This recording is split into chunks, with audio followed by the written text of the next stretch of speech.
അതെ, എങ്കിക്കുട്ടിക്ക് ഇന്ന് സ്കൂളിലായിരുന്നു. സ്പോർട്സ് ഡേ ആയിരുന്നു. ഇന്ന് ഫുട്ബോളായിരുന്നു.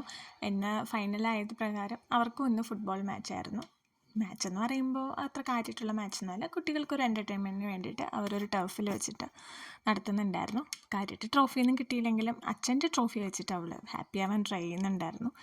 വെയിലായതുകൊണ്ട് കളിക്കാൻ പറ്റിയില്ല എന്നൊക്കെ പറഞ്ഞിട്ടാണ് അവൾ നിൽക്കുന്നത്. എന്തായാലും അച്ഛൻ്റെ ട്രോഫിയും പിടിച്ചിട്ട് അവൾ ഭയങ്കര ഹാപ്പി ആയിട്ട് നിൽക്കുന്നുണ്ട്.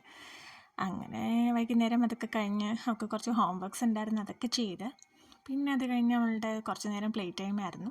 അവൾ വീടിൻ്റെ ബാക്ക് സൈഡിൽ വന്നിരുന്നിട്ട് കുറച്ച് നേരം കളിക്കുന്നുണ്ടായിരുന്നു. അവളുടെ പൂച്ച സാർ അടുത്ത് തന്നെ ഉണ്ടായിരുന്നു. ഞാനും അവളുടെ കൂടെ ഉണ്ടായിരുന്നു. നമ്മളിങ്ങനെ പറ്റുന്ന ടൈമിലൊക്കെ അവളുടെ ഒപ്പം ഇരിക്കാറുണ്ട്. അവൾ കളിക്കുന്ന സമയത്ത് ബാക്കിൽ വന്നിട്ട് അവളുടെ കൂടെ ഇരിക്കാറുണ്ട്.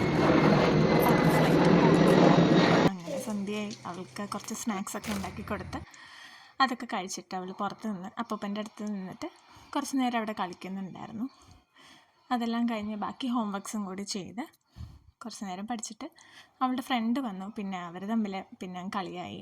കുറച്ച് നേരം അങ്ങനെ ഇരുന്ന് കളിക്കാമെന്നൊക്കെ വെച്ചിട്ട് ഞാൻ ഉണ്ടാക്കിയ സ്നാക്സ് അവർ രണ്ടുപേരും കൂടി ഷെയർ ചെയ്ത് കഴിക്കുന്നുണ്ടായിരുന്നു. അവർക്ക് അങ്ങോട്ടും ഇങ്ങോട്ടുമൊക്കെ ഷെയർ ചെയ്ത് കഴിച്ച് നല്ല രസമുണ്ടായിരുന്നു കാണാൻ. അത് കഴിഞ്ഞ് പിന്നെ അവർ കുറേ നേരം കളിച്ചു. പിന്നെ ഇനി ഫുഡിൻ്റെ ടൈമൊക്കെ ആയി. പിന്നത്തേക്ക് അത്രയേ ഉള്ളൂ. ബൈ.